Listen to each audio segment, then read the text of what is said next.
ដល់តែនាំទៅជួបព្រះសម្មាសម្ពុទ្ធព្រះអង្គថាមិនសំណំវិខចង់សឹកមកអញ្ចឹងណែចង់សឹកជាទ្រាំតិចសិនណាចាំស្អែកចាំមកជួបតថាគតចាំសម្រេចថាគួរសឹកឬក៏អត់ដល់ទៅស្អែកឡើងព្រះអង្គដឹងថាវិខនេះមិនមែនមាននិស្ស័យទៅពិចារណាខ្មោចចឹងទេពីព្រោះមនុស្សស្អាតហ្នឹងហើយដល់តែអញ្ចឹងទៅព្រះអង្គនាំភិក្ខុនឹងដើរអញ្ចឹងមនុស្សបានព្រះអង្គហៅដើរសบายស្ងអីហ្នឹងឃើញទេវាលែងអបសុកបាត់ហើយដើរមើលស្រះបបករណីចិត្តវត្តចិត្តពុននឹងឯងហើយដល់ពេលភិក្ខុនឹងសម្លឹងមើលផ្កាឈូកអញ្ចឹងព្រះអង្គនិមិត្តផ្កាឈូកមួយទៀតឲ្យធំហើយមានពន្លឺផ្លេកស្អាតដល់អញ្ចឹងទៅព្រះអង្គសួរថាមរាភិក្ខុអ្នកពេញចិត្តការឈូកហ្នឹងទៅទៅពេញចិត្តហើយការឈូកហ្នឹងក៏ដែតមកជាតិចឹងទៅបើអ្នកពេញចិត្តយកការឈូកហ្នឹងចោះវិខហ្នឹងបានព្រះអង្គប្រទានឲ្យចឹងទៅយកទៅសบายចិត្តយកទៅដាក់នៅនឹងលើពំនុកខ្សាច់មួយក្បែរព្រះវិហារហ្នឹងកំពុងតែត្រេកអរជាមួយសម្ផស្សការឈូកហ្នឹងព្រះអង្គទៅកត់ឲ្យសម្លឹងមើលរហូតព្រះអង្គសម្លឹងមើលឃើញតែវិខហ្នឹងកំពុងតែជាប់ចិត្តកំពុងតែស្រឡាញ់កំពុងតែជាប់ចិត្តចឹងទៅបានព្រះអង្គរំសាយរិទ្ធហ្នឹងធ្វើឲ្យការឈូកហ្នឹងកាន់តែសពូនទៅយូររលេះស្លឹកធ្លាក់មកទៅរយទៅញោមទៅរលួយអត់ទេលោកស្លុតថាអូរូបរាងកាយអញដែលអញប្រកាន់ទៅវាសង្ហាវាស្អាតហ្នឹងវាមានខុសអីពីការឈូកហ្នឹងណាប៉ុណ្ណឹងបានជាបទដ្ឋាននៃវិបស្សនាឃើញទៅដល់រូបធម៌នាមធម៌មិនទៀងតែងតែប្រែប្រួលជាធម្មតាសម្រាប់ព្រះអរហន្តលើពំនុកខ្សាច់ហ្នឹងទៅអញ្ចឹងយើងឲ្យមនុស្សដូចគ្នាមិនបានទេប៉ុន្តែកូនសិស្សរបស់ព្រះសារីបុត្រដតីទៀតណាពិចារណាខ្មោចបានសម្រេចធម៌ណាឃើញទេពេលពិចារណាសាកសពអីចឹងទៅលោកនឿយណាយសូម្បីរូបរាងកាយក៏មិនខុសពីសាកសពអីចឹងលោកឆាប់យល់អញ្ចឹងណាអញ្ចឹងសូម្បីតែព្រះសារីបុត្រនោះក៏មិនអាចកំងមនុស្សឲ្យដូចគ្នាបានដែរអញ្ចឹងហើយបានជាព្រះអង្គត្រូវចែកធុរៈនឹងជាពីរអ្នកណាមានអធិស្ឋានសិក្សារៀនសូត្រតាមនឹងទៅណាប៉ុន្តែត្រូវដឹងទិសដៅថាមិនមែនដើម្បីប្រកាន់ទេដើម្បីកំណត់ដឹងនៅសេចក្តីទុកទាំងសងខាងនឹងឯងវិបស្សនាក៏ដើម្បីកំណត់ដឹងនៅសេចក្តីទុកការសិក្សាសាសនាព្រហ្មចរិយធម៌នេះក៏ដើម្បីកំណត់ដឹងនៅសេចក្តីទុកឃើញទេមានអីខុសគ្នាញាតិញោមមានអីខុសគ្នាទេណាសូម្បីព្រះវិន័យក៏ដោយក៏វាមិនមែនខុសពីធម៌ដាច់ដោយឡែកទាំងស្រុងនោះដែរប៉ុន្តែអាត្មាគ្រាន់តែឃើញថានរណាជួនកាលច្បាស់វិន័យពេកច្រើនតែក្អេងក្អាងហ្នឹងអត់ចេះអភិធម្មអត់ចេះប្រសូតអីដើម្បីទប់តែចេះវិន័យពេកម៉ាំងគេរត់អស់ហ្នឹងចឹងបើការរៀនហ្នឹងសុទ្ធតែមានទោសញាតិញោមទោសនៃការរៀនណារៀនវិន័យមិនល្អគឺមើលងាយគេនឹងទោសរបស់វាទីហោថាខ្លួនឯងបានរៀនវិន័យទៅបានធ្វើល្អតិចតួចក៏លេចមើលគេសិតតែខុសមើលងាយគេមកនឹងចឹងនឹងទោសនៃអ្នករៀនវិន័យទោសនៃអ្នករៀនប្រសូតរៀនតែប្រសូតអានតែរឿងស្លាប់ពីនេះទៅកើតនោះចុះឡើងកើតមិច្ឆាទិដ្ឋថាមានសត្វមានបុគ្គលទៅកើតទៀតអីចឹងទៅរៀនអភិធម្មរៀនអត់មានការស្រាវជ្រាវអត់មានធម្មសាកថារៀនយូរស្ទួតម្នាក់ឯងអញ្ចឹងណាចឹងហើយបានជារៀនយើងត្រូវសន្តានាសាកឆាគ្នានឹងយល់ទេហ្នឹងហើយទៅចេះឆ្វេងម្នាក់ឯងណាតែមួយគាត់រៀនគាត់អាន3ដកអត្ថកថាគាត់មិនជឿគាត់ជឿតែ3ដកហើយ3ដកអភិធម្មមើលយល់មិនកើតស្មើមើល3ដកមិនយល់ប៉ុណ្ណឹងតែញញអេវកែមែន3ដកធ្វើអភិធម្មទៅពិបាកយល់ណាបើអត់មើលអត្ថកថាអត់មើលដីកាអីទេអូហ្នឹងសមស្គួតមិននឹងអីណា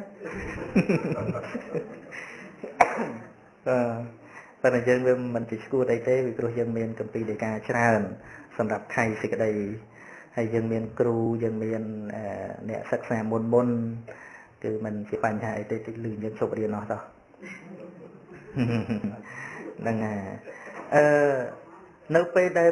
ព្រះអង្គប្រោសតាមចរិតយើងខុសគ្នាអ្នកខ្លះមានសទ្ធាចរិតអ្នកខ្លះមានរាគៈចរិតអ្នកខ្លះមានទោសៈចរិតអ្នកខ្លះមានញាណចរិតឬក៏ពុទ្ធិចរិតខ្លះទៀតមានវិតកចរិតហើយព្រះអង្គពេលប្រោសហ្នឹងព្រះអង្គចែកទៅតាមហ្នឹងនៅពេលដែលមនុស្សនឹងមានវិតកចរិតមានការរវើរវាយច្រើនព្រះអង្គឲ្យចម្រើនអានាបានសតិពេលហ្នឹងព្រះអង្គបរៀនតែរឿងអីវាទៅខុសរឿងហ្នឹងប៉ុន្តែព្រះអង្គចែកទៅតាមចរិតអញ្ចឹងណាបើមានវិតកចរិតហ្នឹងឲ្យចម្រើនអានាបានណា សតិទៅហើយបុគ្គលណាមានតោសៈចរិតឲ្យចម្រើនមេត្តាភាវនាឃើញទេចែកដូចព្រះអង្គមើលអ្នកជំងឺឲ្យបានដាក់ថ្នាំអញ្ចឹងហ្នឹងហើយវាឈឺខុសគ្នាហើយវាយើងពេទ្យថ្មិញសោះឲ្យគ្នាចុះពោះទៅដាក់ដកថ្មិញដែរនោះចុះបាត់ហើយចិត្តទៅដកថ្មិញហើយដល់ពេលចុះពោះទៅដកថ្មិញទៀតអាហ្នឹងចឹងឯងប៉ុន្តែបើថាយើងបើកសំណាក់អីក៏សំណាក់ហ្នឹងចឹងទៅថាសំណាក់យើងបង្រៀនតែសមាធិទេបើអ្នកចង់រៀនអីទៅសំណាក់ខាងនោះចុះនេះចិត្តតលាប៉ុណ្ណឹងល្អបាត់ហើយមែនទេហ្នឹងហើយបើយើងបង្រៀនតែអភិធម្មរៀនអីញាតិញោមមកចង់សមាធិប្រាប់ត្រង់ចឹងទៅអាត្មាបរៀនតែអភិធម្មទេមិនបានបង្រៀនផ្នែកសមាធិទេបើញោមចង់រៀនទៅសាលាខាងនោះចុះនេះអាហ្នឹងឯងចិត្តល្អហើយលឿនដូចនៅគ្នាចង់រៀនសមាធិញោមឯងទៅរៀនសមាធិអីមករៀនអភិធម្មមួយអាត្មានេះវិញអាហ្នឹងឯងតោះគ្នាយល់ទេហ្នឹងហើយហេតុដែលនាំឲ្យតោះគ្នាហ្នឹងវាអញ្ចឹងណាតាមពិតឧបនិស្ស័យហ្នឹងវាផ្សេងគ្នាអញ្ចឹងបងបុគ្គលណាមានរាគៈចរិតព្រះអង្គឲ្យចម្រើនអសុបកម្មដ្ឋាន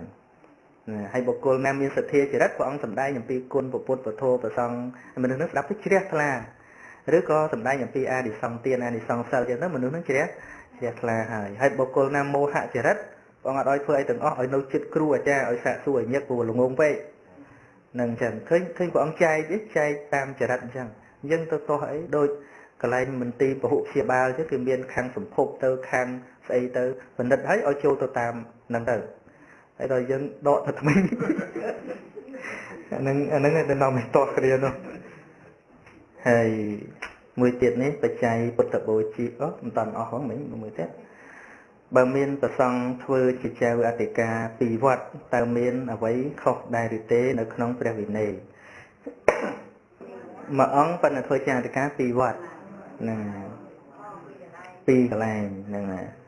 តាមពិតពាក្យចាអធិការហ្នឹងក៏យើងទៅតែបង្កើតដែរទេសម័យព្រះគ្រាន់ថាអង្គណាជាប្រធេរៈធំទៅក៏ហៅចៅអាវាសអីចឹងណានៅកន្លែងហ្នឹងសំបីមន្ត្រីសង្ឃមេគុណអនុគុណរហូតដល់ទៅសមុខអីរហូតទៅដល់ស្ដេចសង្ឃអីហ្នឹងក៏សម័យព្រះគ្មានដែរនឹងចឹងប៉ុន្តែតាមសម័យកាលមកបើមិនបង្កើតអញ្ចឹងវាពិបាកគ្រប់គ្រងប៉ុន្តែរឿងមានទោសឬអត់អាហ្នឹងអាស្រ័យទៅលើផ្លូវចិត្តរបស់លោកទៀតអាត្មាលើកអំពីមិនមានទោសសិនណាវាអាចមានទោសអាចមិនមានទោសឧទាហរណ៍នៅតាមតំបន់ខ្លះវត្តខ្លះវាមានតែវត្តប៉ុន្តែអត់លោកហ្នឹងហើយក៏គេមុនមួយអង្គហ្នឹងទៅមកទៅវាមានតែមួយអង្គហ្នឹងណាខាងនោះក៏មានតែមួយអង្គហ្នឹងហើយខាងនេះត្រូវការធ្វើបុណ្យក៏បុណ្យតែមួយអង្គហ្នឹងមួយអង្គហ្នឹងធ្វើចារការពីវត្តហ្នឹងបានហើយមានទៅទាស់ខុសអីទេព្រោះលោកធ្វើហ្នឹងធ្វើដើម្បីអនុគ្រោះញាតិញោមឬថាមានប្រសង់ដែរប៉ុន្តែប្រសង់សុទ្ធតែក្មេងប្រសង់សុទ្ធតែជាសាមណេរតែចឹងទៅលោកអត់ចេះអត់ដឹងអីទេលោកត្រូវគ្រប់គ្រងទៅពីវត្តហ្នឹងទៅដោយបង្រៀនដើម្បីទៅបរិញ្ញាហើយក៏គេសំណូមពរឲ្យលោកជួយគ្រប់គ្រងទាំងពីរវត្តហ្នឹងទៅនេះគឺអត់មានទោសអីទេណាពីព្រោះគេសំណូមពរឲ្យលោកជួយទោះបីជា3វត្ត4វត្តទៅទៀតក៏បានដែរមិនជាបញ្ហាអីទេក៏ប៉ុន្តែប្រសិនបើចង់គ្រប់គ្រងដោយការលំមោបអំណាចចង់ក្រោបអំណាចចង់ប្រមូលឲ្យនៅក្រោមអញទាំងអស់នេះឯងទៅមានទោសយល់ទេទោសឬក៏អត់នៅលើផ្លូវចិត្តរបស់យើងនឹងចឹងយល់ហ្នឹងដូចវិខមួយអង្គមិនមែនរឿងចាតិកាទេប៉ុន្តែវាស្តៀងគ្នាដែរនៅពេលដែលមុនចូលភាសាអញ្ចឹងលោកដើរពីវត្តមួយទៅវត្តមួយទៅដល់វត្តមួយលោកទុកស្បែកជើងមកសម្រាប់ហ្នឹងឧបននហ្នឹងត្រូវហើយទៅដល់វត្តមួយទៀតទុកកសៀវទុកទឹកមួយទៅដល់វត្តមួយទៀតទុកឈើច្រត់មួយហ្នឹងហើយទុករបស់នេះរបស់នោះអញ្ចឹងទៅហ្នឹងទុកឆាត់ទុកអីអញ្ចឹងទៅទុករបស់ហ្នឹងឲ្យចាំភាសាជំនួសដល់ទៅពេលចេញភាសាដឹករញអតេះមួយទៅទាចំណែកអានិសង្ឃហ្នឹងហើយកណាទុកស្បែកជើងនៅហ្នឹងអញ្ចឹងកណាត្រូវបានចំណែកហ្នឹងរញអតេះមួយទៅដើរប្រមូលណែរបៀបអញ្ចឹងគឺចាំភាសាហ្នឹងដោយការលមោបលោភលន់ព្រះអង្គសំដែងទៅខឹងព្រះអង្គទៅទៀតនោះណាហើយ អានឹងសំខាន់គឺផ្លូវចិត្តដដែលហ្នឹងញាតិញោមណាដូចជាការសំដែងធัวដូចអាថាអញ្ចឹងមើលពីក្រៅសំដែងធัวអញ្ចឹងមែនប៉ុន្តែក្នុងចិត្តមិនដឹងថាតើ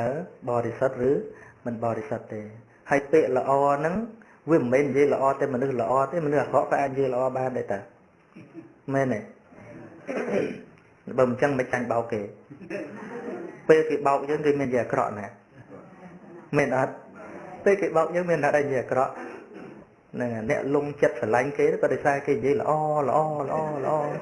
គេធ្វើតែស្មោះតែមួយអញ្ចឹងហ្នឹងហើយធ្វើឲ្យលងហើយសាកមើលណែនាងក៏ធាត់បងស្រឡាញ់អូនណា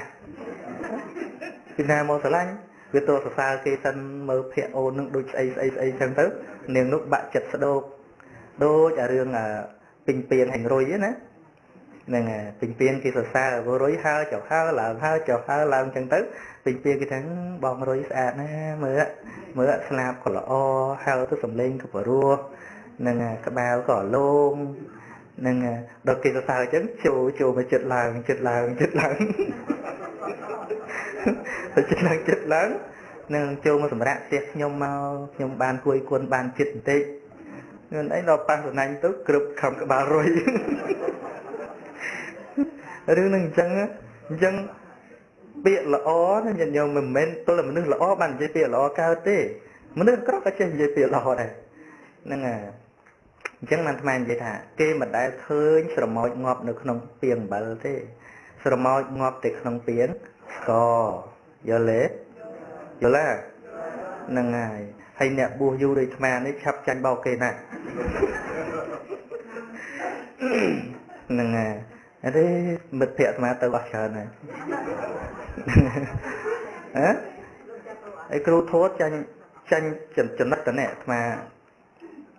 វាច្រើនតែចែកគ្រូធួគេហៅថាចំណុចក្រោយគ្រូខ្សោយគ្រូធួណា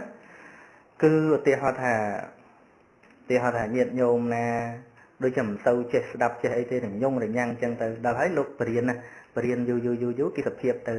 គេចេះទៅហើយចាំផ្ដាប់គិតថាឯងចេះធัวប៉ុណ្ណឹងដែរបានប្រពន្ធប៉ុណ្ណឹងណាល្អ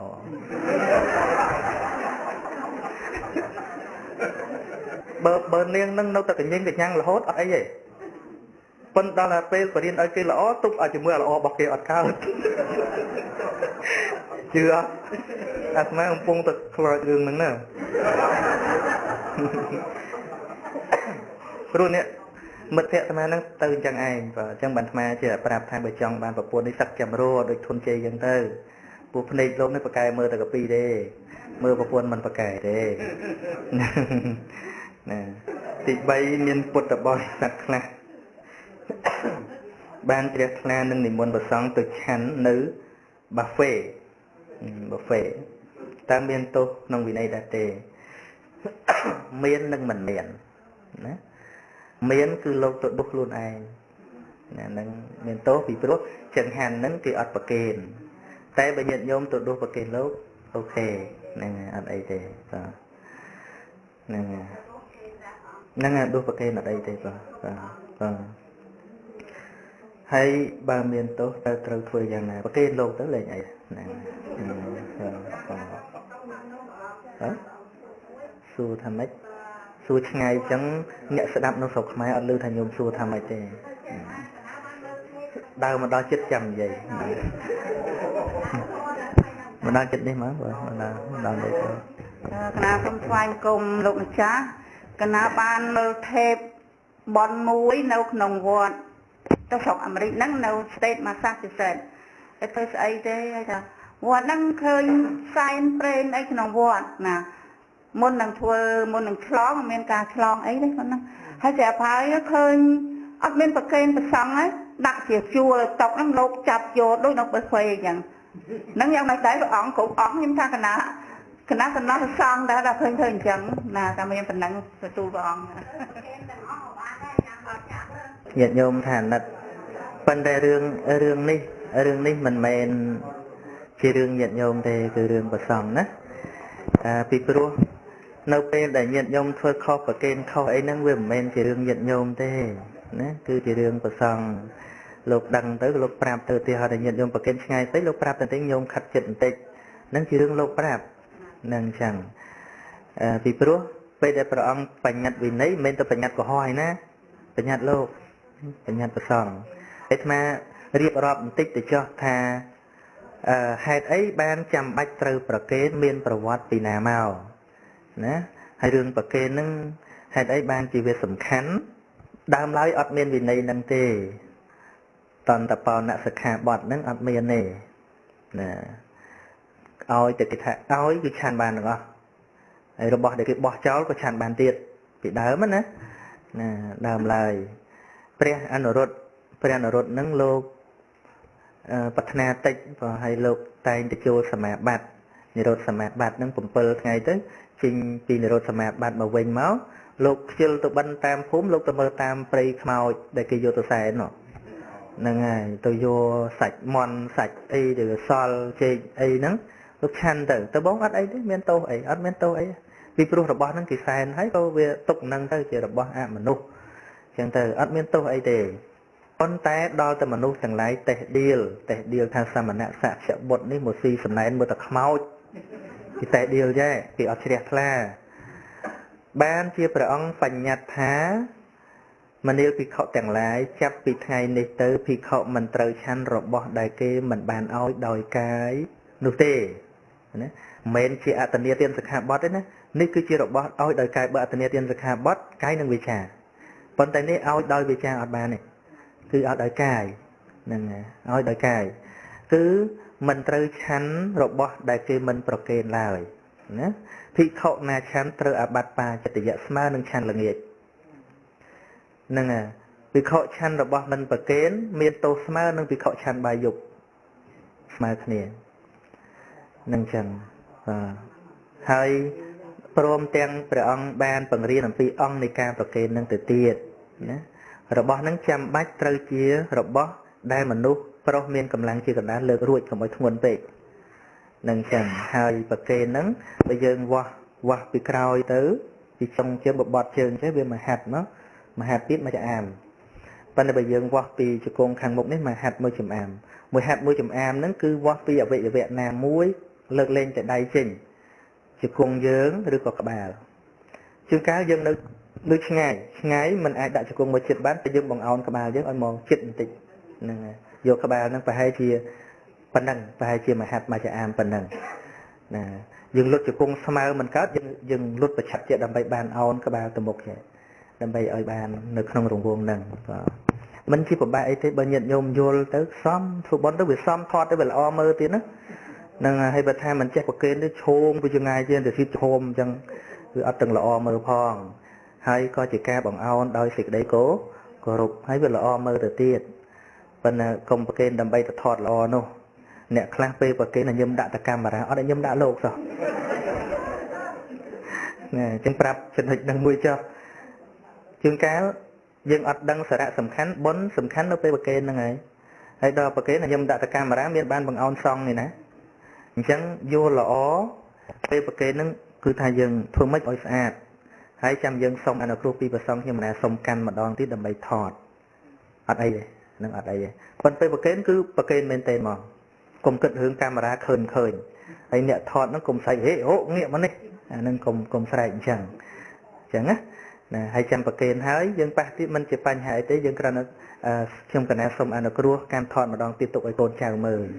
អាហ្នឹងអត់អីទេនឹងថតចុះប៉ិនសុំមួយទៀត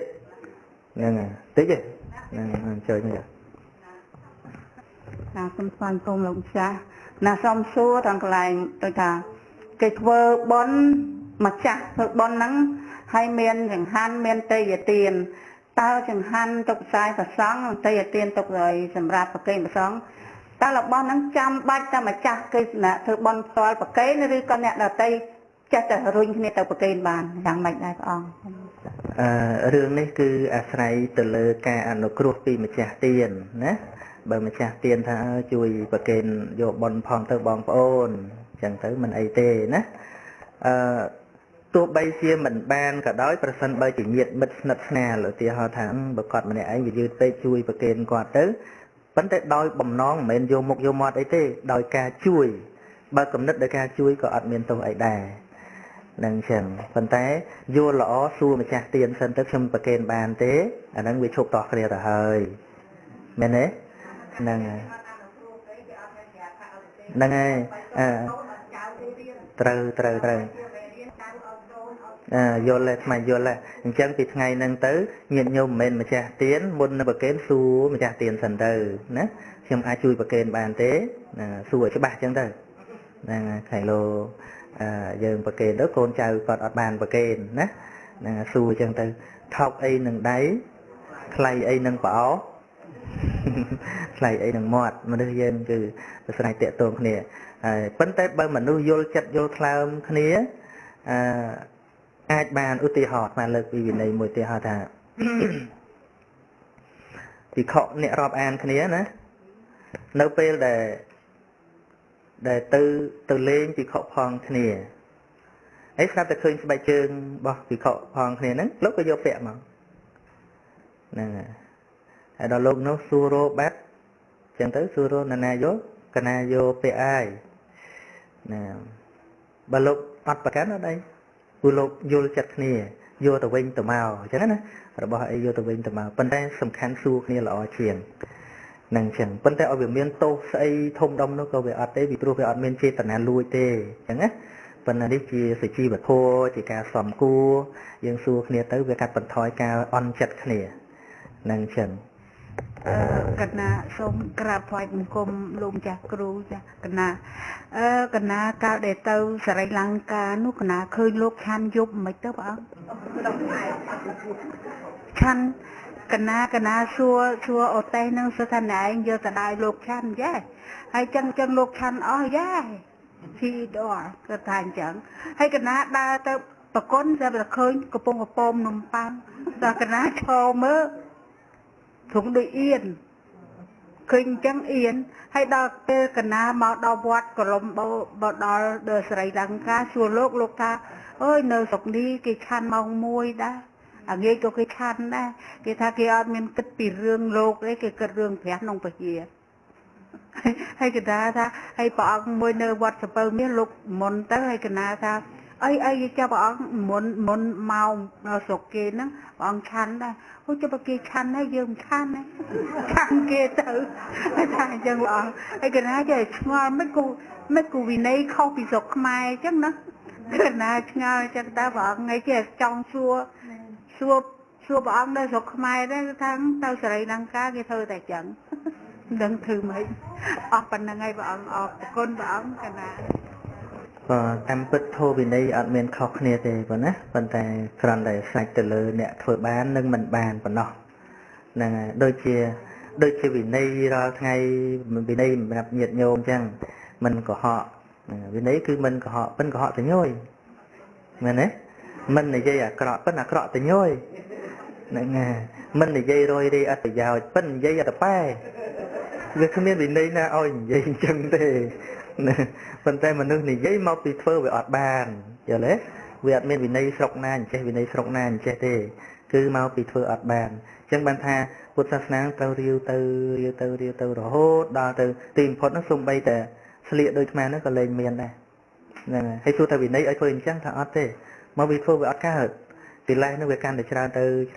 វាធ្វើអត់កើតទីបំផុតត្រូវអស់ហើយតាមពិតវាត្រូវតែអស់អញ្ចឹងបើពុទ្ធសាសនាមិនអស់ក៏មិនបាច់មានត្រាស់ពុទ្ធក្រោយទៀតដែរ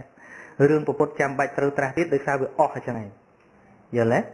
ទេហើយយើងឃើញអស់អញ្ចឹងយើងធ្វើម៉េចយើងត្រូវប្រឹងណាហ្នឹងហើយប្រឹងជាតិក្រោយទៅបានទៅស្ដាប់ធម៌នៅឋានទេវលោកទៅមិនបាច់នៅមើលលោកឆាន់នឹងវាទៀតទេ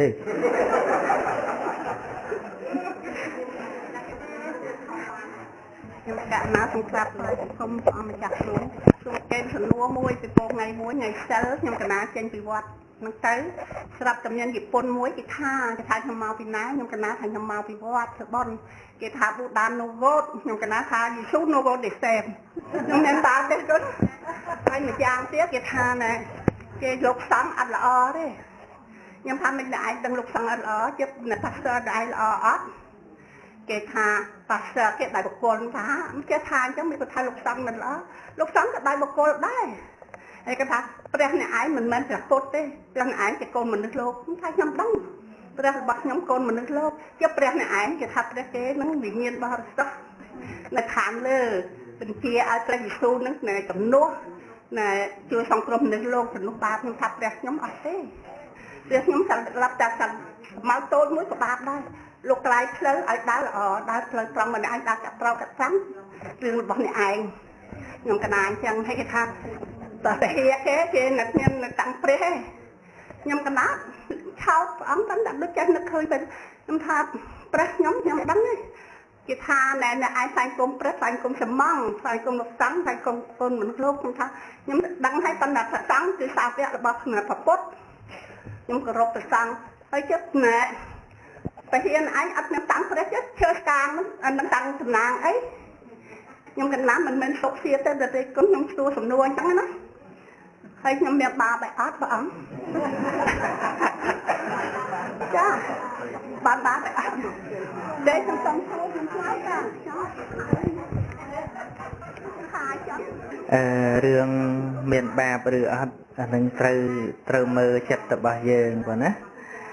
បើយើងអន់ចិត្តជាមួយគេថាអញ្ចឹងអានឹងវាជាថ្នាក់ចិត្តវាតូចតិចតួចណាទៅនៅក្នុងផ្លូវចិត្តវាមិនដល់ថ្នាក់ដាច់កម្មបត្តិអីទេ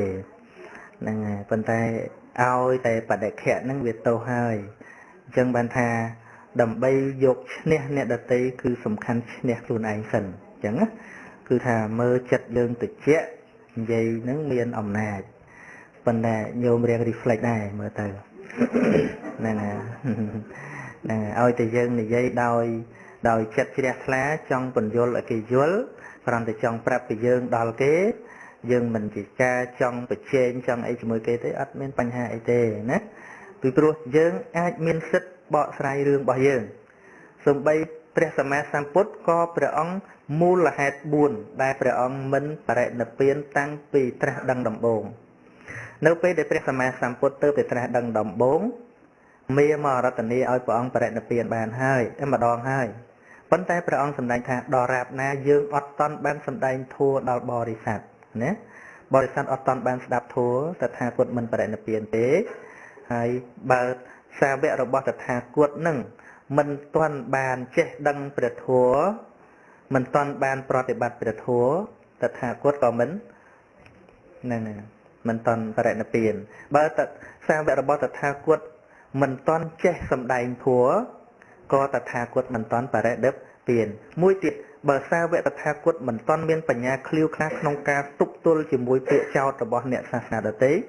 នឹងក៏តថាគតមិនបរិនិព្វានដែរឃើញទេអញ្ចឹងការដែលមានបញ្ញាឃ្លាវខ្លះដើម្បីទប់ទល់នឹងវាមិនមែនដើម្បីប្រឆាំងមិនមែនដើម្បីអីគឺដើម្បីរងាប់នៅអធិការដោយពាក្យសម្ដីប្រសិនបើមិនមានបញ្ញាទេធ្វើមិននឹងអាចតទល់ដោយពាក្យសម្ដីបានណានេះយើងមិនមែនច្បាំងដោយអាវុធទេគឺច្បាំងដោយបញ្ញានឹងអញ្ចឹងការគ្រាន់តែបកស្រាយរបស់យើងឲ្យគេយល់វាមិនជារឿងអីទេសំខាន់គឺយើងទូនមានខ្លួនឯងឲ្យបានចាំចុះកុំឲ្យតែច្រឡោតបានណា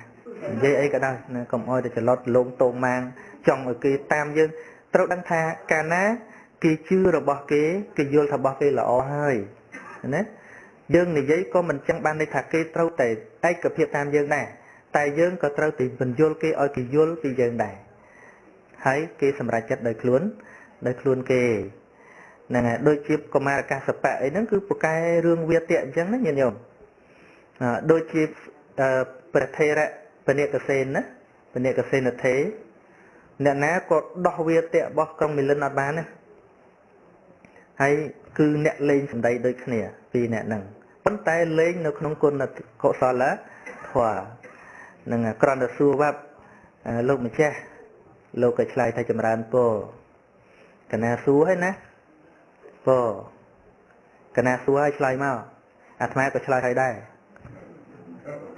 ហ្នឹងហើយលេងសលេងពាក្យសម្ដីអញ្ចឹងណាហ្នឹងហើយលោកម្ចាស់ឈ្មោះអីអាត្មាឈ្មោះអ្នកកសេនប៉ុន្តែអ្នកកសេនមិននៅក្នុងឈ្មោះហ្នឹងទេព្រោះជាផ្ទះដៃម៉ាំង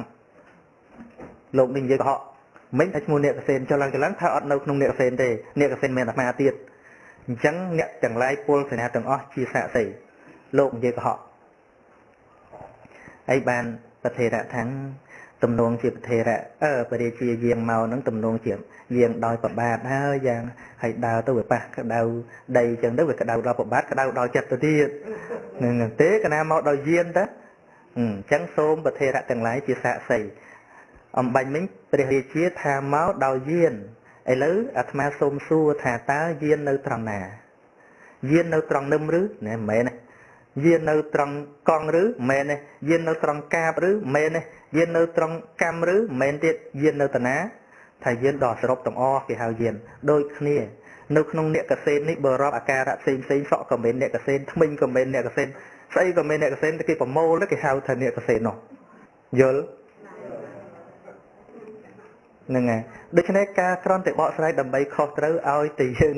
បកស្រាយទប់លំនឹងខ្លួនឯងបានគឺជាភាពជោគជ័យហើយមិនមានសត្រូវទេណែគេខាងសុខតាជាគេដល់ព្រះអង្គគេមិនដែលដើររៃអង្គាសទេមិនដូចនៅវត្តទេខ្ញុំបកណាក៏ឆ្លើយថាចេះទៀតថាតាជាវត្តរបស់ខ្ញុំលោកណែដើរណាចាចារៃអង្គាសដើម្បីកសាងជាពហិនឯងអត់នៅរៃអង្គាសចិត្តដាក់មកវាយមិនអើម៉ាញ់អង្គាសទេជាប៉ាស្ទ័រឯងបានលុយណាបងនៅខ្សែឈើចបំរៃអង្គាសឲ្យប៉ាស្ទ័រឯងធ្វើការឲ្យបានលុយចាយ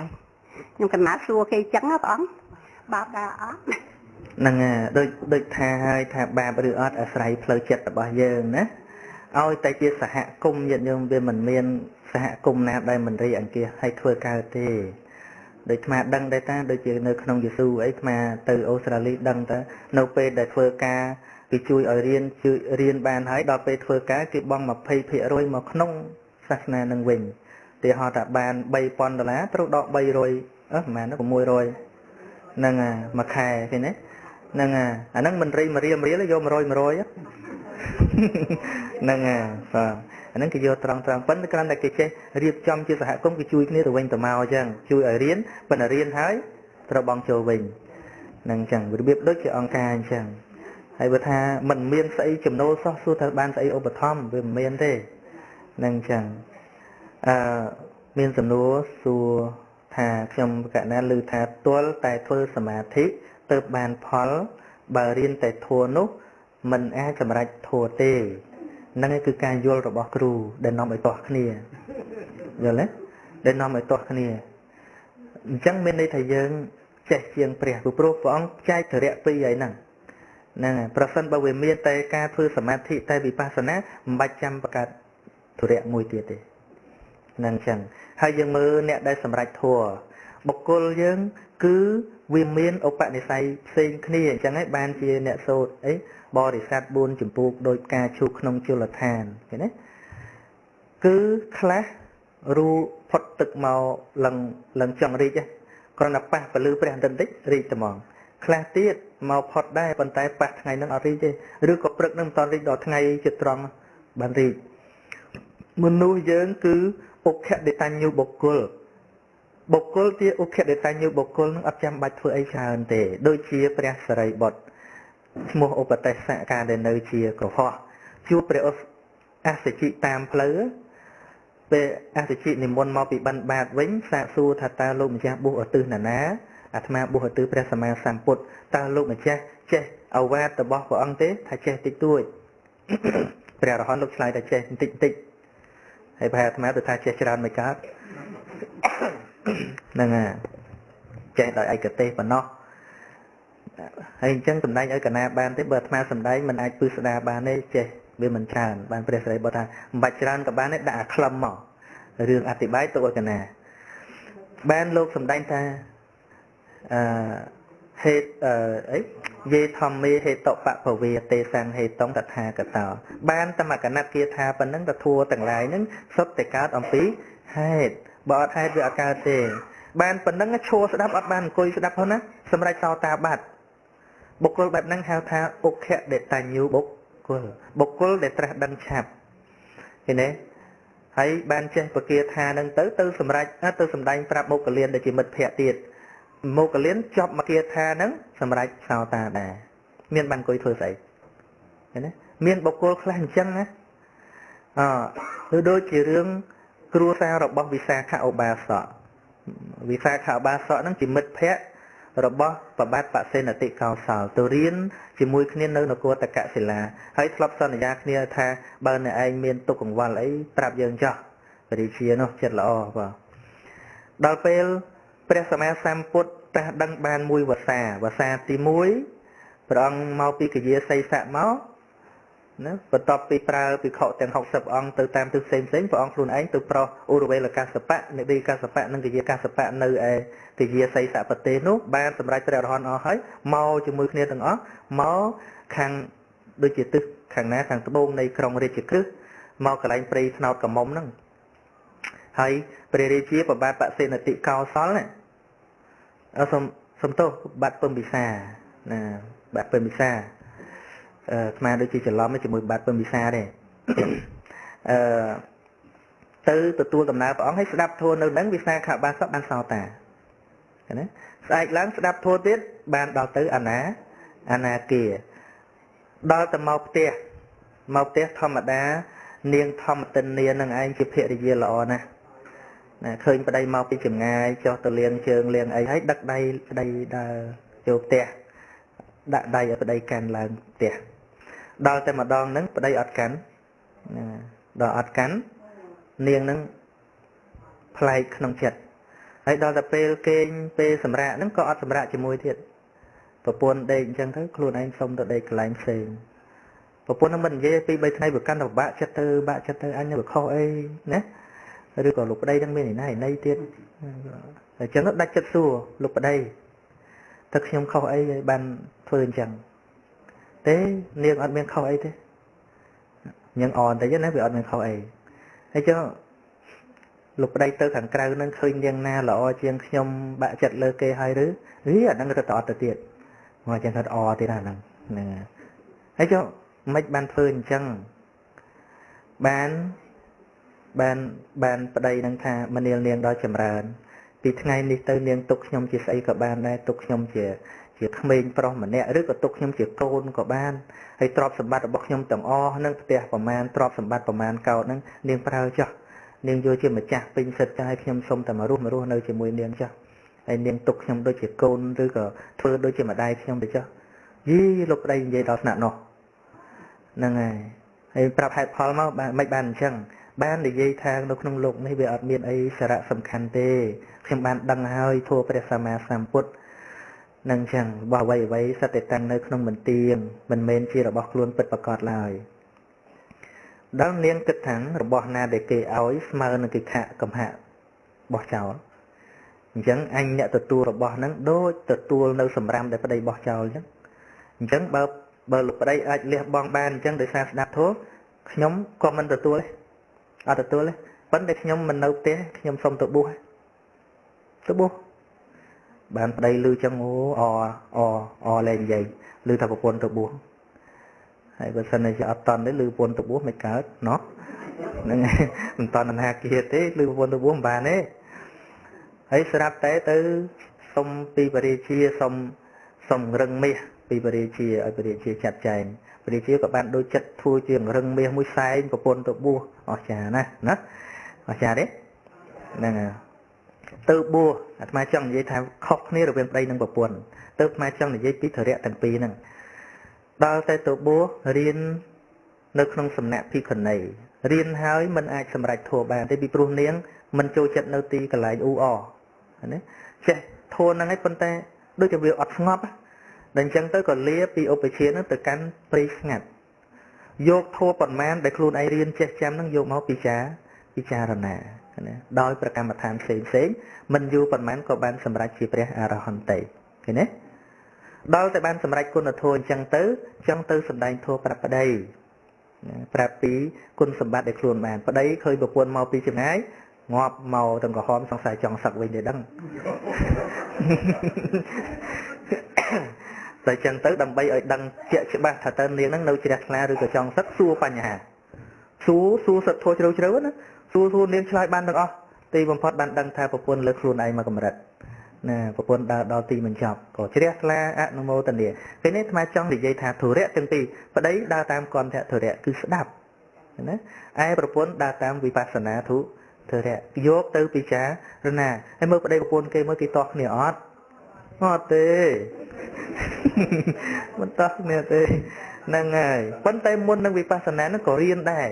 ប៉ុន្តែវាយ៉ាប់អញ្ចេះញាតិញោមអ្នកដែលបរិយាវិបស្សនាខ្លះហ្នឹងអត់ឲ្យស្ដាប់ធម៌ទេញោមម្នាក់នៅកវាញអាត្មាទៅទេសនាគាត់លបប្រាប់អាត្មា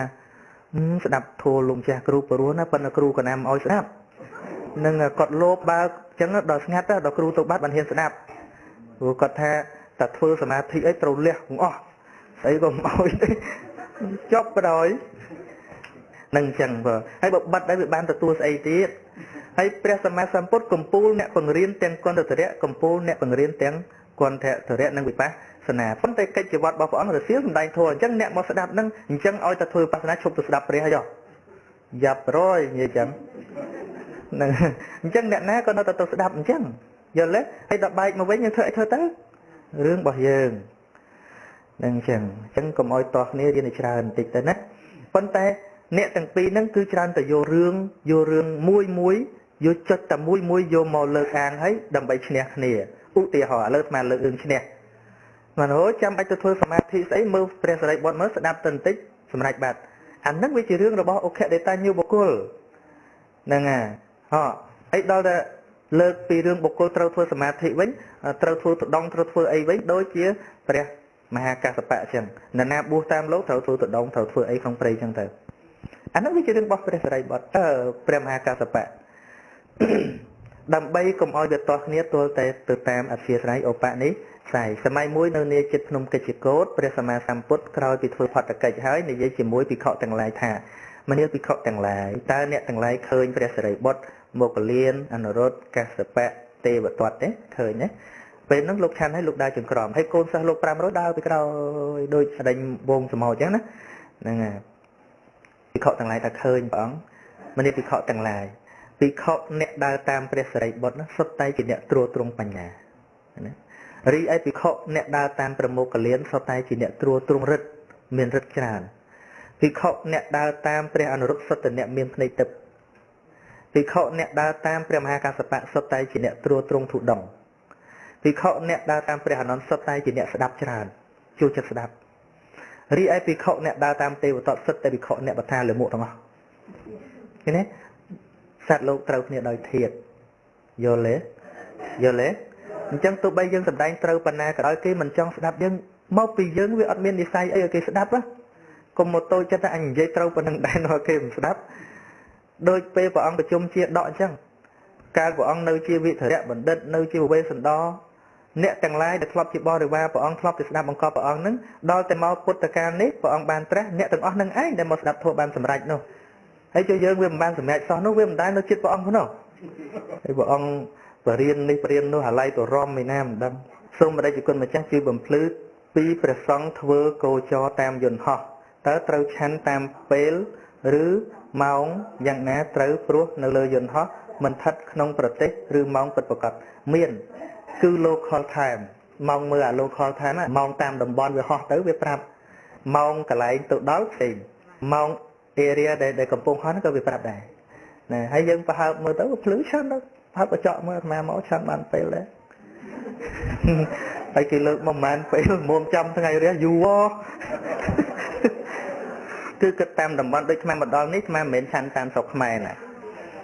ឆាន់តាមស្រុកនេះបាទហើយតាមយន្តហោះវាមានគេដាក់ local time ណាតាមពេលតាមតំបន់ហ្នឹងបាទខ្ញុំកណាឆ្ងល់អំពីព្រះនិព្វាននិព្វានជាអេកន្តសុខលោកគ្រូហុកសវណ្ណលោកសម្ដែងថានិព្វានជាអថានង្ខោគ្មានឋានដូច្នេះនិព្វានឋានគ្មានកើតក៏មិនកើតណាឥឡូវយកសេចក្តីចាកើតក៏មិនកើតលុះលះសុខលះទុក្ខណាមកដល់ត្រង់នេះបានន័យថាគ្មានកើតគឺគ្មានរូបធម៌គ្មាននាមធម៌ដែលជាអ្នកទទួលនៅអារម្មណ៍ជាសុខជាទុក្ខរួចចុះបើគ្មានរូបអញ្ចឹងតើអ្វីជាអ្នកទទួលនៅអេកន្តសុខណាអានេះគឺជាជំងឺជាចម្ងល់សកលមួយសម្រាប់យើងទាំងអស់គ្នាដែលមិនតន់ពាល់ត្រូវនៅសម្ផស្សនៃព្រះនិព្វានគឺត្រូវតែមានអញ្ចឹងញាតិញោមពីព្រោះ សេចក្តីសុខដែលយើងទទួលស្គាល់វាទល់តែតាមរយៈការឃើញការឮការដឹងក្លិនដឹងរសដឹងផុតថាប់វានៅកន្លែងហ្នឹងយើងមិនដឹងថាសុខវាមិនពីព្រោះវាមិនដែលវាមិនធ្លាប់មានបទពិសោធន៍ហ្នឹងហើយប៉ុន្តែយើងគ្រាន់តែអាចប្រៀបសុខដែលយើងទទួលស្គាល់គឺសុខសោមនស្សណាជាសុខវេទនាឬក៏សុខសោមនស្សដែលបានព្រោះការសោយអារម្មណ៍យើងមិនតាន់ដែលដឹងថាតើសុខព្រោះការមិនសោយអារម្មណ៍ហ្នឹងយ៉ាងម៉េចទេនឹងចឹង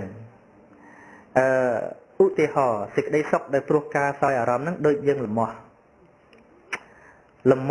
ដើម្បីឲ្យស្រួលគឺអ៊ីដៃប៉េះលប់លំោះហ៎ឆ្លប់ហ៎ហ្នឹងអ៊ីដៃប៉េះបែរតែម៉េចអេដៃពីរហ្នឹងអេទៅស្រួលប៉ុន្តែបន្ទាប់ពីស្រួលមិនចេញទឹកល្ងីមកឈឺហ្នឹងសុខក្នុងโลกនេះគឺអញ្ចឹងមួយទៀតគេអត់កើតលំោះទេតែគេក៏អត់បានអេសដែរអញ្ចឹងអ្នកអត់កើតលំោះនិងអ្នកកើតលំោះណាសុខជាងណាអ្នកអត់កើតអត់បានស្រួលទេណាអ្នកអត់កើតអត់បានស្រួលទេណាព្រោះវាអត់បានអេសហ្នឹងហើយអត់បានអេសម្យ៉ាងទៀតដូចអ្នកកើតឃ្លួងនឹងដល់ទៅវាលំោះខ្លាំងមែនទែនទៅដេកអាំងភ្លើងអញ្ចឹងវាស្រួលណាស្រួលដល់ពេលអាំងភ្លើងនឹងវាក្តៅអីយើងវាស្រួលប្រែទៅស្រួលប៉ុន្តែញាតិញោមពិចារណាមើលតើញាតិញោមចង់អាស្រួលអាំងភ្លើងព្រោះកើតឃ្លួងហ្នឹងឬក៏ចង់អាអត់កើតឃ្លួងវិញហ្នឹងហើយប៉ុន្តែដោយសារយើងនឹងដូចជាមនុស្សកើតឃ្លួងតាំងពីកំណើតយើងមិនដែលស្គាល់ថាតើមនុស្សអត់កើតឃ្លួងនឹងវាសុខមិនទេអញ្ចឹងណាពីព្រោះកើតមកភ្លាមវាកើតអាលំោះនឹងរហូតតែហ្មងហើយបានអីហ្នឹងវាស្រួលដឹងតែប៉ុណ្្នឹងហើយដល់គេប្រាប់ថាខ្ញុំមានទៅស្រួលអីអញ្ចឹងហើយខ្ញុំមានទៅអេសអីអញ្ចឹងវាមិនយល់ពីព្រោះវាអត់មានបទពិសោធន៍អញ្ចឹងហ្នឹងហើយយ៉ាងណាមិញដោយសារយើងទៅថាបើវាអត់មានអីសោះអញ្ចឹងបានស្អីនេះរឿងអាព្រោះបានហ្នឹងហើយបើវាញ៉ៃហ្នឹងហើយបើសិនជាកុំមានអាការបានហ្នឹងមកនៅមានស្អីញ៉ៃមកដល់រាល់ថ្ងៃមែនទេអញ្ចឹងមែនទេនឹងអញ្ចឹងសេចក្តីសុខប្រៀបធៀបអញ្ចឹងប្រៀបធៀបអញ្ចឹងសេចក្តីសុខរាល់ថ្ងៃហ្នឹងអញ្ចឹងវាបានឲ្យមកប្របាត់ទៅវិញព្រោះតែមានទុកទេដែលយើងទទួលសុខរាល់ថ្ងៃនេះប្រសិនបើអត់មានទុកគ្មានសុខទេឧទាហរណ៍ញាតិញោមធ្វើការ6ថ្ងៃឬក៏5ថ្ងៃក្នុងមួយសប្តាហ៍ធ្វើនឹងឡើងវាសាំនៅក្នុងការិយាល័យនៅក្នុងបូរ៉ូនោះវាកើត stress ដល់សៅរ៍អាទិត្យម្ដងសុបាយចិត្តទៅដើរលំហែក្បែរសមុទ្រយល់ទេលំហែក្បែរសមុទ្រដូចស្រួលខ្លួនញាតិញោមដឹងថាម៉េចបានញាតិញោមទៅក្បែរសមុទ្រស្រួលខ្លួនថាមកពីវាកើតទុកអស់5 6ថ្ងៃហើយឧទាហរណ៍មួយទៀតឥឡូវកំពុងចុកជើងគ្រប់គ្នាប្រែប្រួលហ្នឹងហើយដល់តែចុកជើងចប់ធួទៅញាតិញោមសណ្ដោកទៅស្រួលរត់ចោលភីសួរថាសុកហ្នឹងបានពីណាបានពីអាចុកមិញហ្នឹងគុំទៅថាចុកមិញហ្នឹងមានតែស្អីស្រួលកើតយល់ទេយល់ថាម៉េចហ្នឹងហើយបើប្រៀបជាមួយគេអត់ដៃចុកមកនោះអាហ្នឹងវាមិនស្រួលជាងណាហ្នឹងអញ្ចឹងបាទដូចញាតិញោមខ្លះក៏អត់ទៅឈឺអ្នកខ្លះឈឺគ្រូណាក៏ថាងាប់ដែរប៉ុន្តែបានពេទ្យមើលជាអូយអូហើយប្រៀបជាមួយមនុស្សអ្នកអត់ឈឺតែហ្មងអាណាស្រួលជាងអ្នកអត់ឈឺវាស្រួលជាងណារឿងសុខយើងបច្ចុប្បន្នគឺដោយសារមានទុកនៅក្នុងនឹងឯងហើយដូចមាត់សមុទ្រឬក៏ទឹកឈូអញ្ចឹងទៅសួរអ្នកនៅនឹងមើលវាសុខមែនអត់វាស្រួលវាសប្បាយមែនអត់មានសប្បាយស្អីនៅនឹងជ្រិញចងងាប់អីមែនទេហ្នឹងទៅពីចង្អៃជាសុខប៉ុនសុខបានតែមួយមួមឯថាល្ងាចតិចមកវិញលោតែតកងឡានបាត់ងាយមកវិញភ័យខ្លាចមកមិនតាន់ពេលជេរកងទៀតត្រឡប់មកវិញហ្នឹងចឹងឧទាហរណ៍ទៀតមកឧទាហរណ៍ទៅសុខយ៉ាងម៉េចដែលយើងទទួលស្គាល់ឃ្លានជាការកើតទុកមួយណាឃ្លានកើតទុកហ្នឹងហើយចុកពោះឆ្អល់ពោះឃ្លានដល់តែបានមកទៅឆ្ងាញ់ឆ្ងាញ់ទេចិត្តបើវាមិនឃ្លានវាបានឆ្ងាញ់ពីណាវាអត់ឆ្ងាញ់ទេមែនអត់ហ្នឹងហើយរឿងសេចក្តីសុខដែលយើងទទួលស្គាល់ជា experience របស់យើងហ្នឹងគឺកើតឡើងព្រោះតែមានទុក្ខដល់តែសុខក្នុងព្រះនិព្វានវាអត់កើតឡើងព្រោះមានទុក្ខសិនអញ្ចឹងទេ Nâng ngày vì ọt miên ấy sẵn ép đọc sài. Sốc ba chữ bán cứ chỉ sốc đọc sài tục. Sốc ba chữ bán cứ chỉ sốc đọc sài tục. Chọc chướng lia chướng tới sọc. Chô dú sập quân chướng tới đau tới srul. Chẳng sốc để dân từ tua score là ngày nó cứ chỉ sốc để đọc sài tục. Đau từ sốc nông phiên hợp vì ọt miên tục để trở đọc sài tề. Chẳng nâng chẳng. Vấn tế ao thì miên rụp thôn này mà thố về trâu thì miên tục để trở đó sài. Tớ phiên hợp biến mình trâu miên rụp thôn này mà thố để trâu ban tạ tay đôi bà chai chẳng lại tề. Chẳng á. Vô thầm ấy. Vô thầm bạch trăm miên chừng cùi chọc chẳng tê. Nâng trâu.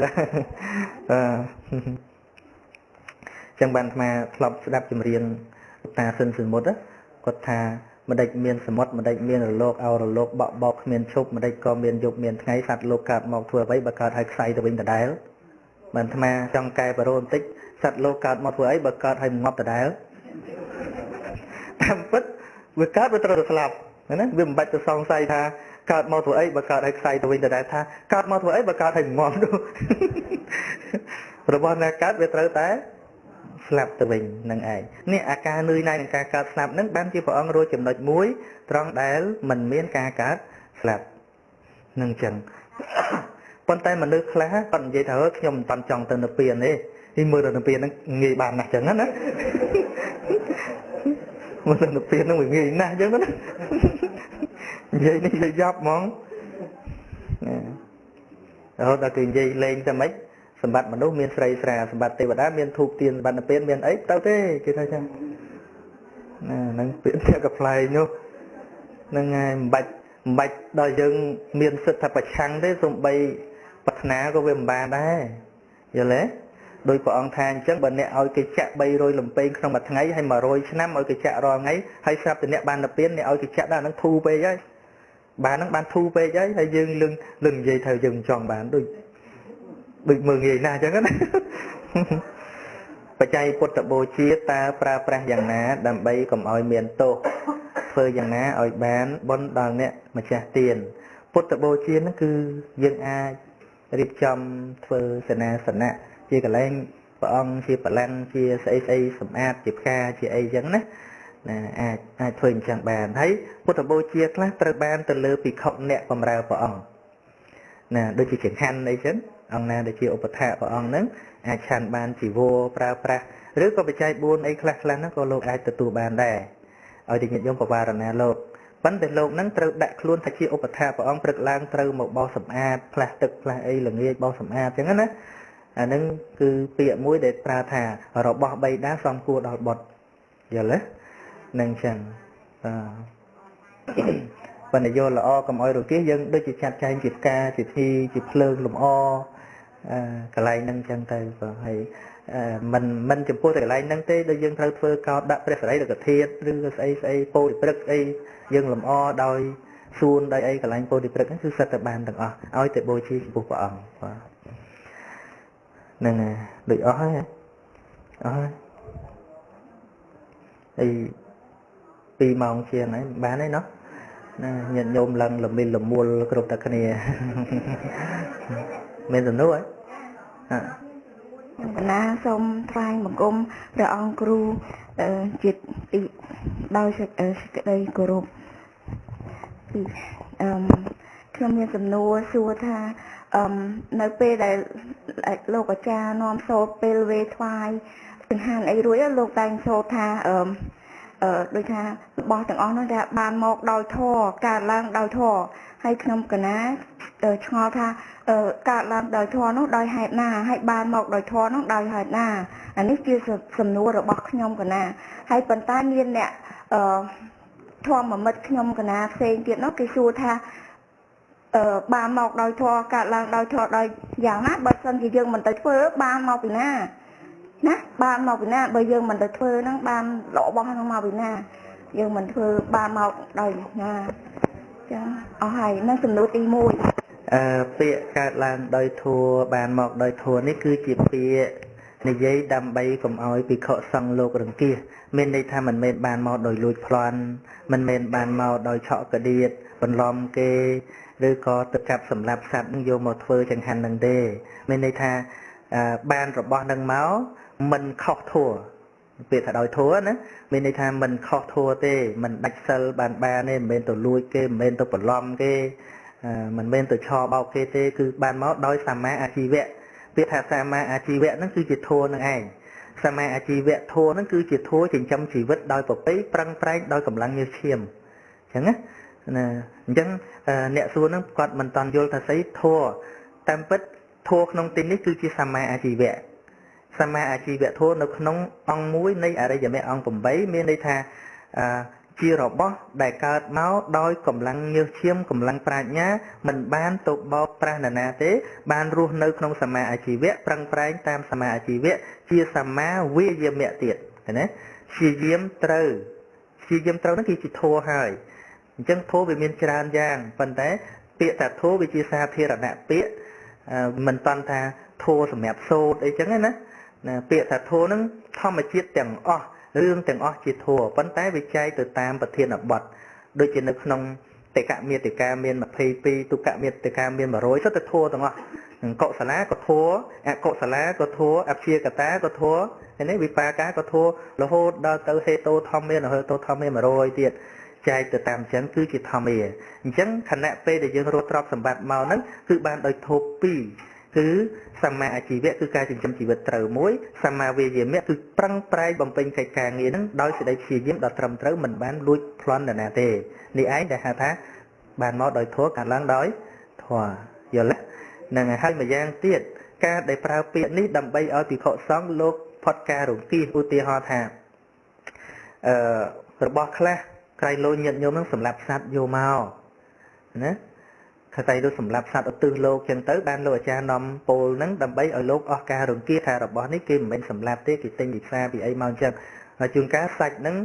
ជាអកប្បយៈសាច់ដូចជាសាច់ឆ្កែសាច់អីដែលព្រះសម្មាសម្ពុទ្ធហាមអញ្ចឹងទៅក្រៃលោកមើលទៅវាសង្ស័យនេះតិចសាច់ឆ្កែទៅអញ្ចឹងពាក្យដែលថាកើតឡើងដោយធัวហ្នឹងគឺបានដឹងតាមធัวវិន័យអស់ហើយបាននាំមកហ្នឹងមិនខុសតោះអីទេដើម្បីឲ្យលោកឆាន់អស់ការរង្គៀសយល់ទេហ្នឹងអញ្ចឹងបាទ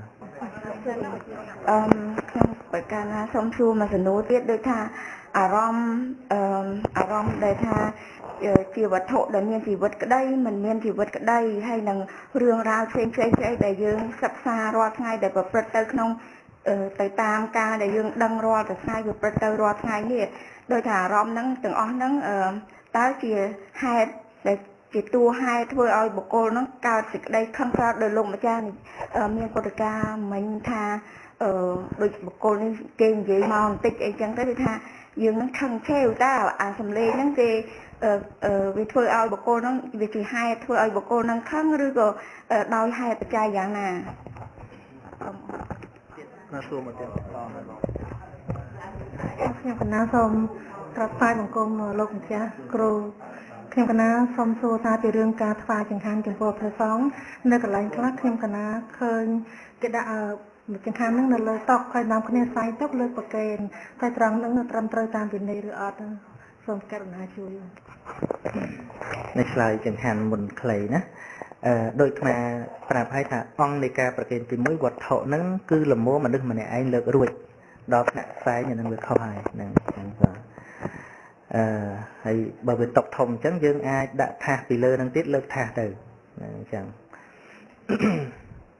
ហើយសំណួររបស់បងស្រីសួរថាដូចជាពេលគេនិយាយទៅយើងអាចខឹងព្រោះតែគេនិយាយអាក្រក់ហ្នឹងតើអាការខឹងហ្នឹងវាកើតព្រោះតែគេនិយាយហ្នឹងឬក៏ដោយហេតុផ្សេងទៀតអញ្ចឹងហ៎សួរអញ្ចឹងហ៎សម្លេងហ្នឹងវាជាហេតុឲ្យបុគ្គលនឹងខឹងឬក៏ដោយហេតុផ្សេងទៀតមានហេតុពីរដែលនាំឲ្យខឹងណានាំឲ្យខឹងទី1គឺដោយសារសម្លេងហ្នឹងជាហេតុហេតុទី2គឺអយោនិសោមនសិការៈខាងក្នុងណាវាមានហេតុទាំងពីរហ្នឹងពីព្រោះហេតុដែលនាំឲ្យកើតទោសៈហ្នឹងទី1គឺអនិច្ចារមណសមាយោគោអនិច្ចារមណសមាយោគោហ្នឹងមានន័យថាជួបអារម្មណ៍មិនជាទីសប្បាយយល់ឃើញរូបអាក្រក់ឬសំឡេងមិនពីរោះធំក្លិនអាក្រក់ដឹងរសអាក្រក់ផុតថពៈមិនល្អអាហ្នឹងគឺជាហេតុមួយជាហេតុមួយខាងក្រៅហៅថាពេហិរៈសមុដ្ឋាន ពីហេរៈសមុទ្ឋានហ្នឹងគឺជាសមុទ្ឋានខាងក្រៅមួយទៀតអច្ឆតិកៈសមុទ្ឋានគឺអយោនិសោមនសិការៈគឺការមិនបានប្រុងប្រៀបស្មារតីមិនធ្វើទុកក្នុងចិត្តដោយឧបាយនៃប្រាជ្ញាណាអញ្ចឹងបានជាបុគ្គលខ្លះឮសំឡេងប៉ុណ្ណឹងខឹងបុគ្គលខ្លះទៀតឮសំឡេងប៉ុណ្ណឹងអត់ខឹងទេណាអញ្ចឹងអាសំឡេងខាងក្រៅវាជាហេតុមួយប៉ុន្តែវាទល់តែហេតុពីរនឹងប្រជុំគ្នាទៅកើតការខឹងនឹងកើតឡើងយល់ទេហ្នឹងហើយអញ្ចឹងបានជាបុថុជនយើងឬក៏អ្នកដែលមិនបានអប់រំចិត្តហ្នឹងឮសំឡេងមុំខឹងក្រោតជាបន្តិចទៅវិញអ្នកខ្លះដែលបានអប់រំចិត្តបានច្រើនរហូតដល់បានសមាធិចិត្តល្អឬសំឡេងមុំអត់ខឹងដោយសារអីដោយសារមានការប្រុងប្រៀបទទួលសំឡេងទាំងអស់ហ្នឹងអញ្ចឹងណាដោយយោនិសោមនសិការៈតាមពិតដោយតែអាត្មាធ្លាប់សម្ដែងអញ្ចឹងថាការប្រតិបត្តិព្រះធម៌គឺមិនមែនដើម្បីទប់សំឡេងខាងក្រៅមិនឲ្យមានឬក៏រឿងខាងក្រៅមិនឲ្យមានទេគឺរៀនសម្រួលផ្នែកខាងក្នុងវិញអញ្ចឹងណារៀនសម្រួលផ្នែកខាងក្នុងនៅក្នុងពិភពលោកនេះរូបសម្លេងក្នុងផតថាពៈជារឿងប្រចាំលោកនេះរូបអាក្រក់ល្អសម្លេងអាក្រក់ល្អគឺមានប្រចាំលោកនេះប៉ុន្តែយើងអាចមិនកើតទុកទោសរបស់ទាំងនឹងបានព្រោះតែការចម្រើនបញ្ញាណាព្រោះតែការចម្រើនបញ្ញាដូចគ្នានឹងអាត្មាឧទាហរណ៍ថាឥឡូវនៅពេលដែលព្រះអាទិត្យរះហើយយើងស្រាប់តែដេកទៅវាក្តៅសួរថាមូលហេតុអីបានយើងក្តៅទី1មកពីមានព្រះអាទិត្យរះទី2មកពីយើងអត់ធ្វើផ្ទះដើម្បីជ្រកយើងដេកហាក្តៅរឿងនេះរឿងរបស់យើងដេកហាក្តៅប៉ុន្តែប្រសិនបើយើងធ្វើផ្ទះជ្រកបានល្អហើយព្រះអាទិត្យរះតែព្រះអាទិត្យតែយើងអត់ក្តៅយល់ទេយល់មកឧទាហរណ៍ទេនឹងអញ្ចឹងវាហេតុទាំងពីរខែល្ងាខ្យល់វាល្ងាជាធម្មតាប្រសិនបើមេឃនឹងមិនល្ងាយើងក៏អត់ល្ងាដែរតែបើយើងដេកហាលខាងក្រៅផ្ទះយើងល្ងាទេល្ងាអញ្ចឹងមូលហេតុទាំងពីរមួយគឺមានអាកាសធាតុត្រជាក់មួយទៀតយើងអត់បានដេកនៅក្នុងផ្ទះយើងចេញទៅដេកខាងក្រៅរឿងរបស់យើងចឹងទៅប៉ះល្ងាតែបើយើងដេកក្នុងផ្ទះដាក់ heater ទៀតល្ងាទៅដេកលក់ទល់ភ្លឺបាត់យល់ទេអាហ្នឹងវាមានទាំងក្នុងទាំងក្រៅប៉ុន្តែរឿងដែលកែណាមិនមែនកាយអាកាសធាតុទេរឿងដែលកែមិនមែនកាយកម្ដៅទេគឺកាយខ្លួនយើងធ្វើម៉េចកុំឲ្យកម្ដៅនឹងត្រជាក់នឹងឯងវាចូលមកបៀតបៀនកាយរបស់យើងយ៉ាងណាមិញយើងរៀនធម៌មិនមែនទៅទប់មាត់គេទេមិនមែនទៅទប់អ្វីដែលយើងមិនពេញចិត្តទេតែយើងរៀនបិទខ្លួនយើងទៅព្រះអង្គសម្ដែងថាយៈថាអគារੰទុច្ឆណੰវុទ្ធិសមតិវិជ្ជតិផ្ទះដែលបុគ្គលប្រក់មិនល្អភ្លៀងរមែងលិចស្រោចស្រពយ៉ាងណាមិញបុគ្គលមិនបានអប់រំចិត្តឲ្យបានល្អកិលេសរមែងចាក់ដោតទោសៈរាគៈមោហៈហ្នឹងវាតែងតែចាក់ដោតប៉ុន្តែបើផ្ទះបុគ្គលប្រក់បានល្អហើយភ្លៀងមិនអាចជ្រាបបានទេយ៉ាងណាមិញបុគ្គលអប់រំចិត្តបានល្អហើយកិលេសក៏មិនមុតដូចគ្នាចឹងដែរសូមអនុមោទនាខ្ញុំកណាឈ្មោះអបាសិកាម៉ែណៃស្រីមព្រមទាំងកូនទាំងពីរនិងចៅប្រុសទាំងពីរមានសទ្ធាពោជាពេលព្រះចូលព្រះវិសា$500ណាហើយស្រេចតែលើបតីលោកម្ចាស់ចាត់ចែងទៅលើអ្វីក៏ដោយខ្ញុំកណាយល់ឃើញថាថ្ងៃចូលព្រះវិសានេះមានប្រយោជន៍ធំសំខាន់ណាស់ព្រោះថ្ងៃនេះជាថ្ងៃកំណើតព្រះធម៌ទី2ជាថ្ងៃកំណើតព្រះសង្ឃហើយជាថ្ងៃព្រះសម្មាសម្ពុទ្ធប្រោសព្រះវច្ចវគិទាំង5អង្គក្រោយពីព្រះអង្គបានត្រាស់ខ្ញុំកណាសូមអនុមោទនាបុណ្យហើយមួយទៀតខ្ញុំកណាចង់សួរលោកម្ចាស់ថាតើពាក្យរបស់ខ្ញុំតកណានិយាយនឹងតើត្រូវពិតឬអត់បើខ្ញុំកណានិយាយខុសខ្ញុំអត់ចង់កុហកពុទ្ធបរិស័ទទាំងអស់គ្នាទេសូមលោកម្ចាស់កាយខ្ញុំកណាផងសូមអនុមោទនាបុណ្យសាធុត្រូវហើយថ្ងៃហ្នឹងគឺជាថ្ងៃអាសាលហបូជាសាលហបូជាហ្នឹងគឺជាថ្ងៃ2ខែបន្ទាប់ពីពេលដែលព្រះសម្មាសម្ពុទ្ធបានត្រាស់ណាព្រះអង្គបាននិមន្តដោយព្រះបាទទៅប្រោសបញ្ញវគិនៅអិសិបតនមគតិយវ័ននៅយវ័នហ្នឹងនៅនេះអិសិបតនមគតិយវ័ននៅថ្ងៃពេញបូរមីខែអាសាឍអញ្ចឹងសម្ដែងនៅធម្មចក្រកបវត្តនៈសូត្រ ជាថ្ងៃកើតឡើងនៃព្រះសង្ឃនៅក្នុងពេលនឹងឯងបើហើយក៏ជាថ្ងៃសំខាន់ដែលពុទ្ធបរិស័ទនឹងតាមប្រពៃណីខ្មែរយើងនឹងតែងប្រវត្តិណាឲ្យភិក្ខុសង្ឃគង់ចាំព្រះវស្សាអស់3ខែដើម្បីសិក្សារៀនសូត្របើនឹងចឹងហើយបើឧបាសិកាថាប្រាក់នឹងយកទៅធ្វើអីក៏បានគឺកំពុងតែរៀបចំធ្វើអសាលហបូជានឹងហើយនឹងមានបំពោះកុលបុត្រនៅថ្ងៃព្រឹកឡើងណាហើយបើសល់យ៉ាងណានឹងឧបត្ថម្ភចង្ហាន់ប្រសំសិក្សាមកភាសានឹងអញ្ចឹងទៅបាទសូមអនុមោទនាណាគិតថាប៉ុណ្ណឹងចុះណាច្រើនម៉ោងដែរហើយជាយើងអាចទុកស្អែកខ្លះបានទេណោះចឹងការសម្ដែងពធការរៀបរាប់បកស្រាយបញ្ហាផ្សេងប៉ុន្តែយើងមានកម្មវិធីនៅនេះថ្ងៃណាទៀតថ្ងៃសៅរ៍ល្ងាចសៅរ៍ល្ងាចទេព្រឹកថ្ងៃអាទិត្យណាសៅរ៍ល្ងាចនិងព្រឹកថ្ងៃអាទិត្យណាក្រៅពីហ្នឹងយើងទៅផ្សេងហើយនៅល្ងាចថ្ងៃច័ន្ទល្ងាចថ្ងៃអង្គារហ្នឹងហើយហ្នឹងប៉ុន្តែយើងពីនេះទៅអត់ទេស្អែកណា